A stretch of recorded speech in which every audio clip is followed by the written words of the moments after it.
avec la leçon 167, nous sommes rappelés, il y a une seule vie et je la partage avec Dieu. Il n'y a pas différentes sortes de vie, car la vie est comme la vérité. Elle n'a pas de degré. Elle est la seule condition qui partage tout ce que Dieu a créé. Comme toutes ses pensées, elle n'a pas d'opposé. De mort, il n'y en a pas, parce que ce que Dieu a créé partage sa vie. De mort, il n'y en a pas, parce qu'un opposé à Dieu n'existe pas. De mort, il n'y en a pas, parce que le Père et le Fils ne font qu'un. Et voilà, nous sommes à nouveau arrivés. De mort, il n'y en a pas. Et quel est le thème central de notre vie? La mort. Et nous voyons ici très clairement comment l'ego a mis tout sur la tête, par-dessous, mais vraiment tout, sans exception. Et il s'agit de ce qui est mis sur la tête, et ce que nous croyons. Nous avons été éduqués ainsi, que nous inversons cela à nouveau. De désapprendre ce que nous avons appris péniblement. La chose la plus cruelle que nous avons appris est la mort. Et qu'est-ce qu'est la mort? Finalement, on peut dire chaque sentiment qui n'est pas le bonheur parfait est la mort. Waouh!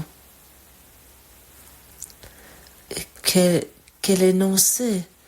À quel point c'est clair et évident. Chaque sentiment qui n'est pas l'amour absolu, qui n'est pas le bonheur absolu, qui n'est pas la joie absolue, est la mort. Et chaque réaction, peu importe de quelle façon, chaque réaction sur quelque chose dans notre vie qui n'est pas un bonheur absolu est la mort. Finalement, on pourrait même dire chaque réaction est la mort.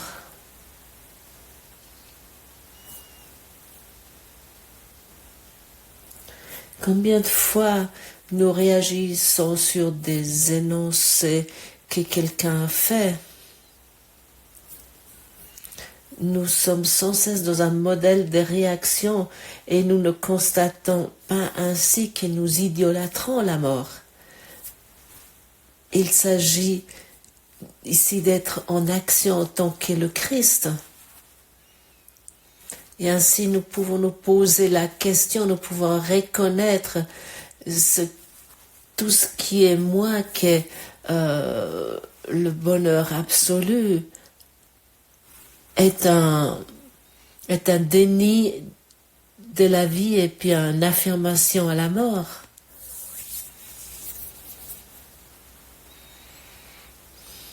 Tu es la vie. Tu ne peux pas faire autre chose que vivre. Et l'idée que tu peux être autre chose que la vie est l'idolâtrie de la mort. Et de ressentir moins que le bonheur absolu signifie de confirmer, d'insister qu'il y a autre chose que Dieu, qu'il y a autre chose que la vie, qu'il y a autre chose que l'amour, qu'il y a autre chose qui pourrait diluer ce soi infini et éternel de Dieu.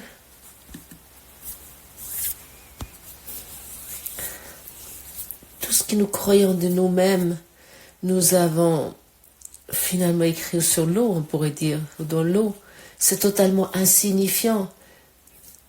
Écris une fois ton nom dans l'eau. Écris une fois ton histoire dans l'eau. Écris une fois ce qui t'énerve, ou ce qui t'inquiète dans l'avenir. Écrire cela une fois dans l'eau. Quelle signification a cela? Aucune. Écris une fois dans l'eau, il y a la mort. La mort existe. Quelle signification a cela? Et tu vois, tout ce que nous croyons de nous est insignifiant. Leçon numéro 1. Rien ce que je vois sur ce dos, dans ce dos, n'a de signification. Rien ce que j'écris dans l'eau ne peut me blesser, n'a de signification. Et le thème central, comme déjà mentionné avant, est la mort. Même le plus petit dérangement est la mort. Et ça, nous devrons vraiment être conscients de cela pour que pour que nous puissions prendre la responsabilité de notre état d'esprit. Ça doit être vraiment quelque chose que nous devons avoir sur notre écran mental, on pourrait dire. Que nous prenons la responsabilité de toutes les histoires auxquelles nous croyons. Et lorsque le Christ vivant commence à se démontrer dans notre existence, parce que nous ne croyons plus à y croire, ce que nous essayons sans cesse d'écrire dans l'eau, nous reconnaissons enfin qu'il y a une seule vie qui est infinie, qui ne se termine jamais, et que je suis.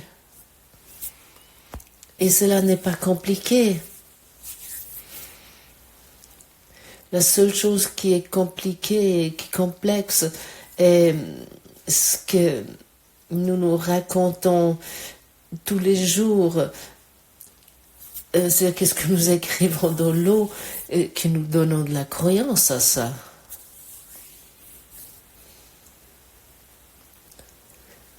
Malgré que c'est une illusion.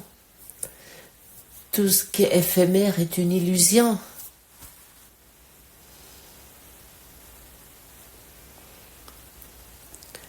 Et maintenant, nous ne voulons pas nous développer en tant qu'idiots. Nous ne voulons pas... Nous voulons pas maintenant nier la souffrance et les chagrins des personnes autour de nous, non. Et nous voulons en plus dire ah oui, tout est parfait, rien de tout cela est réel. Nous ne voulons pas déclarer cela. Nous ne voulons pas dire ah, tout cela est seulement une illusion. Ignore tout cela. Il n'y a que Dieu qui existe. Non, nous n'allons pas déclarer cela. Et je le mentionne parce que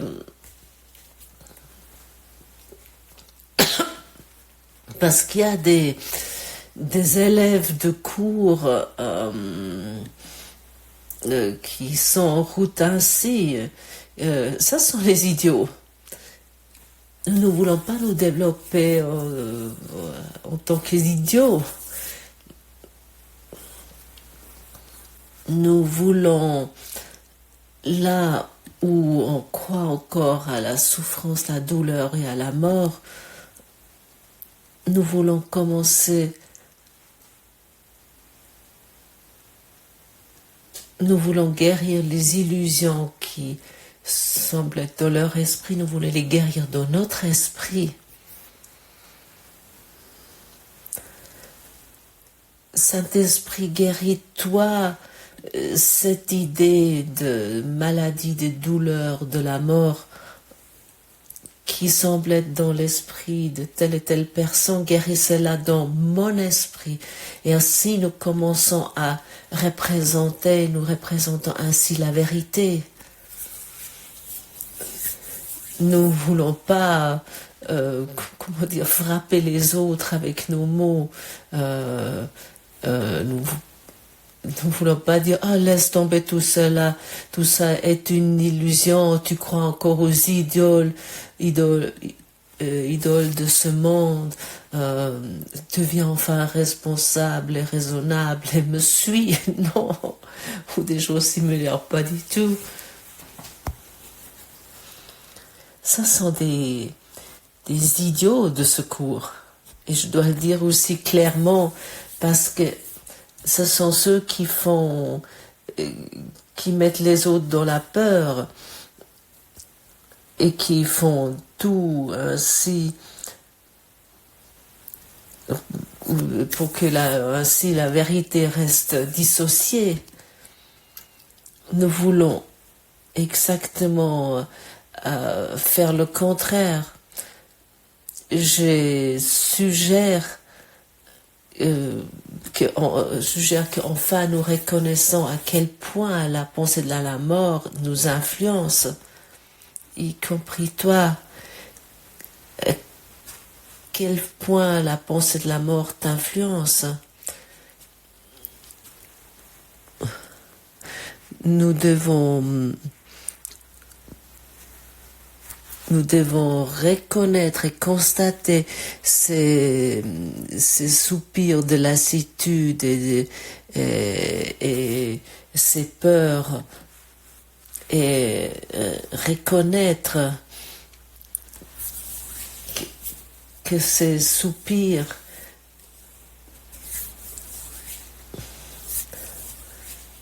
sont tous la base de la pensée de la mort. Et simplement cette idée que nous sommes séparés des dieux peut créer cette peur, peut engendrer ces doutes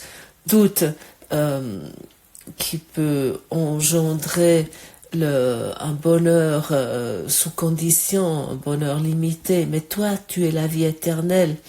Et de cela, tu n'as jamais pu changer quelque chose, ou quoi que ce soit.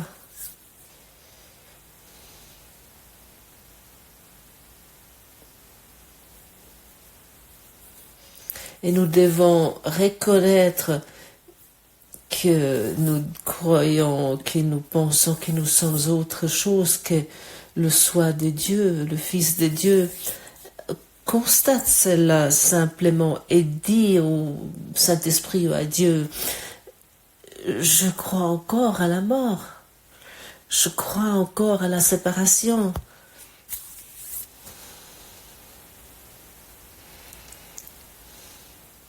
Je sais maintenant que ce sentiment n'a pas de signification car il n'y a qu'une seule vie et je la partage avec toi. Et ainsi tu sors de cette idée de pouvoir être autre chose, de pouvoir être autre chose qui est Dieu, qui est la création, qui est la vie éternelle.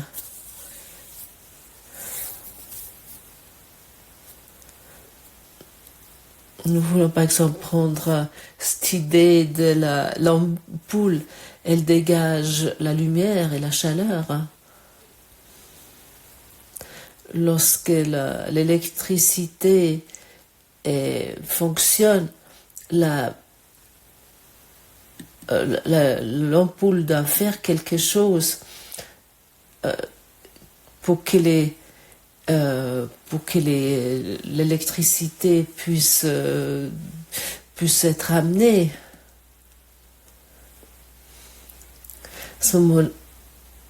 Est-ce que l'ampoule doit comprendre comment l'électricité fonctionne?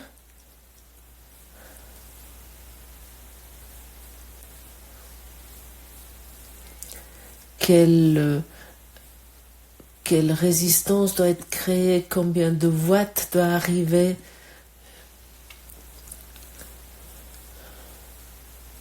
De comprendre combien il y a des résistances et puis comment ça fonctionne. Est-ce que l'ampoule doit comprendre quelque chose dans tout ça? Comment l'électricité arrive? Non, finalement, tu ne dois pas comprendre ce que ça signifie d'être le Christ. La compréhension va suivre. Et il s'agit que tu deviens en paix avec ce que tu es. Pour ensuite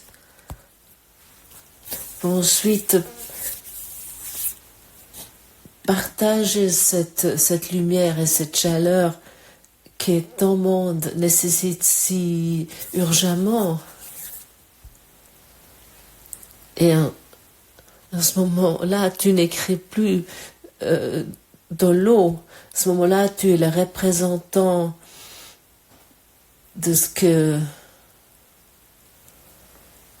Tu es le représentant du soi du Christ. Et j'ai vraiment le sentiment que nous sommes ici pour ouvrir un chemin pour ceux qui vont suivre et pour ouvrir ce chemin.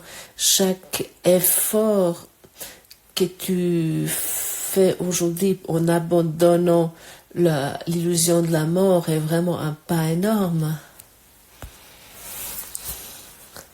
Et c'est vraiment un grand soutien pour ceux qui vont suivre.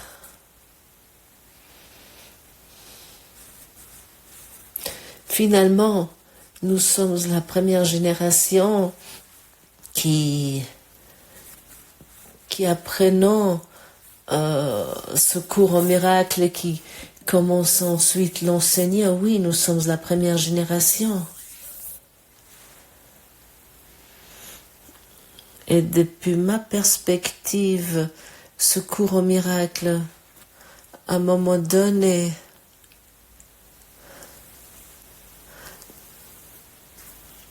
elle va être un œuvre spirituelle qui va être reconnue par chacun, parce que chacun commencera par rayonner par sa façon qui lui est propre.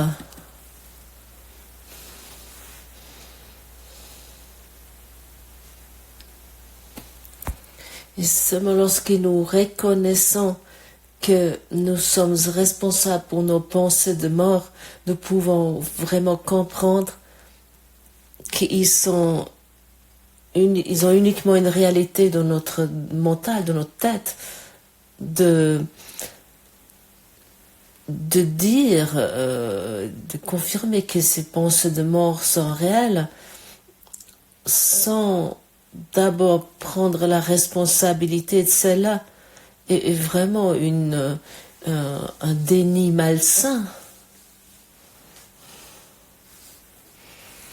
Et celui-là qui dénie d'une façon malsaine et qui n'a pas encore guéri la pensée de la mort en lui et qui fait sans cesse des bypass spirituels, il vit encore dans la mort. Le thème central n'est pas encore guérir, mais toi tu peux le guérir. Et pour reconnaître les pensées de la mort en tant qu'illusion, tu n'as pas besoin de faire vraiment de faire des efforts surhumains à ton esprit. Tu n'as pas besoin de faire ça avec une force particulière. Regarder derrière la mort est la chose la plus naturelle, si ça se passe d'une façon naturelle, bien entendu. Et il se passe d'une façon naturelle si nous avons pris la responsabilité sur nos pensées de mort. Et de voir le monde en tant qu'illusion, on ne demande pas un effort incessant et extrême. Et ce n'est pas quelque chose qu'on essaye, parce que lorsqu'on essaye quelque chose, Par exemple, j'essaie de voir le Christ en toi. À ce moment-là, je fais un pas en arrière. C'est la chose la plus naturelle de voir le Christ en toi. On peut rien essayer, on peut uniquement faire quelque chose.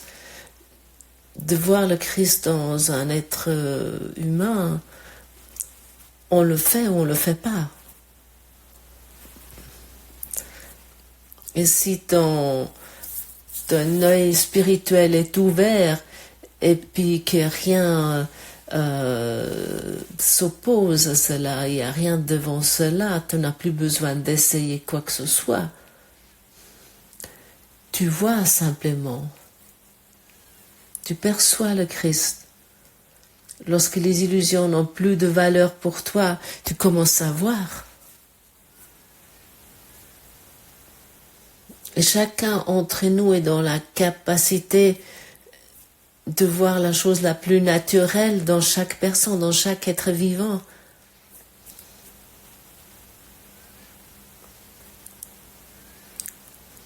Et nous devons venir conscients comment nous sommes dissociés de la vision du Christ, ou comment nous avons pris une distance parce que ce que nous avons écrit sur l'eau semble être plus important. Et cet exemple d'écrire sur l'eau est parfait. Peut-être le prochain jour, tu vas être au bord de l'eau. Vas-y, écris ton nom dans l'eau. Et tu vas voir à quel point c'est insignifiant. Écrire ton passé dans l'eau. Et tu vas voir à quel point elle est insignifiant. Écrire ton avenir ou tout ce qui est encore comme projet. Et tu vas voir à quel point c'est insignifiant. Écris sur l'eau, la pensée, la mort. Écris une fois sur l'eau, je vais mourir. Ma maladie est réelle ou des choses similaires. Ou mon partenaire de vie m'a quitté, ou il m'a trahi, ou mon supérieur m'a harcelé. Tu as certainement assez d'histoires. Écris. Une fois toutes ces histoires sur l'eau, et peut-être tu vas rire. Tu vas enfin rire. Écris ton journal intime sur l'eau. Fais ça. Essaie cela. C'est un exercice magnifique. Tu vas étonner tout ce qui va t'arriver. Et tu vas voir comment la leçon 1 sur laquelle je me réfère régulièrement, quel pouvoir a cette leçon numéro 1. Et tu vas constater que tu as vraiment écrit jusqu'à présent tout sur l'eau. Et avec ton force de pouvoir, tu l'as maintenu et tu as cru que ce que tu écris sur l'eau reste dans ton souvenir, que c'est vrai. Est-ce que toi qui considères en tant que vérité est aussi loin de la vérité qu'on ne peut même pas le décrire, on ne peut même pas le démontrer? Est-ce qu'un océan peut exister sans eau? Non. Mais nous le racontons que l'océan existe sans eau. Moi, j'existe sans Dieu. C'est pareil, c'est la même image. La même image. J'existe sans image signifie, c'est comme si nous disons, l'océan existe sans eau. Est-ce qu'un océan existe sans eau? Non. Mais pour ceux qui croient à cela, c'est ainsi. Ils croient vraiment que l'océan existe sans eau.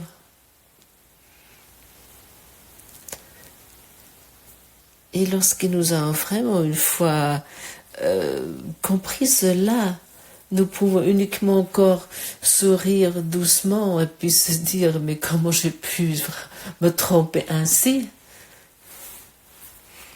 Comment j'ai pu croire que je suis un soi périssable et mortel, que la leçon aujourd'hui me dit il y a une seule vie et je la partage avec Dieu. Et la source ne quitte pas, les pensées ne quittent pas leur source. Et pour cette raison, Dieu ne peut pas t'avoir quitté. Il ne t'a jamais quitté, c'est impossible. Tu es la vie éternelle. Commence à luire en tant que cette lumière éternelle, commence à luire avec et à rayonner avec une chaleur.